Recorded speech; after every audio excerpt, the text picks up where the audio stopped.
When I lived in Colorado, I worked for a wholesale used car dealership.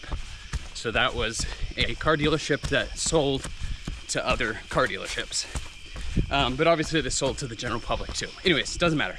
They had a detailing department that would obviously take in trucks of used cars that were all nasty and gross and looked like your car at home. And it was a team of people from Mexico, Mexicans. They were all super cool, super nice.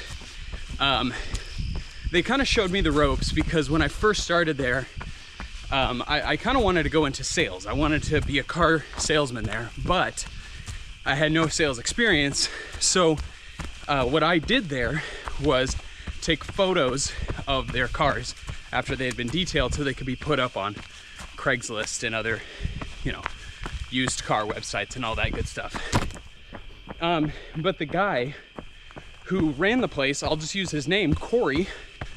Corey was this super hardcore, kind of just tough, not a very nice guy, businessman. And man, Corey intimidated me like a lot. And he was super nitpicky about how much dirt was on the cars. He was super nitpicky about all the shots. And his wife was equally as intimidating.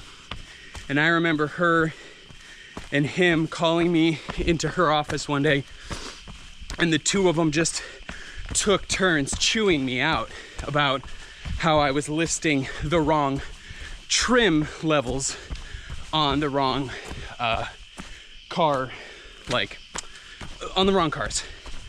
So I really did not like working there. He was underpaying me. I think I was making like $10 an hour, which is not what you should pay a photographer generally, but whatever, that's not really the story. The story is about these guys who worked as detailers. Again, they were all from Mexico, and they were all non-documented immigrants. They had either skipped on their work visas, or I don't really know their backgrounds, but they all had families and wives, and they were working in this car dealership, and man, did Corey work these guys to the bone. They were getting paid under minimum wage. I believe that part I can't confirm, but what I can confirm is that they weren't making overtime, and they were sometimes pulling 24 and 48-hour shifts at this car dealership detailing cars. And this wasn't just some story. I had seen it. I would leave late, and then I would come back really early the next day, and they would still be moving through units. And I got to know them somewhat well-ish. They sort of could see I was miserable there. And they were the ones that were like, dude, you should quit. Like, don't take it from this guy. He's awful, whatever. And I was like, well, why don't you guys quit? And that's when they told me that they were undocumented. And one of the guys was like, man, I got 6 kids. My wife is disabled, so she can't really work. And if I leave this job, he will likely report me to immigration. But even if he doesn't, I might not be able to find work because I don't have proper work documentation. And yeah, I mean, there's no big twist ending to this story. There's no funny thing. I think about those guys a lot. And they were really good dudes, really honest, really hardworking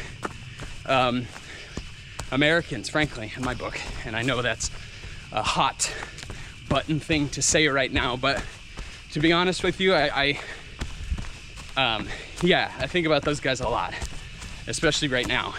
And I just think about how, regardless of what they may have done or may not have done to get themselves in that situation, they were people who were certainly trying to do the right thing from that point onward. They were good people. They were trying to help me out in a time of my own personal need. And I just hope, I hope they're all absolutely out there killing it, is all. So that's it, that's my story.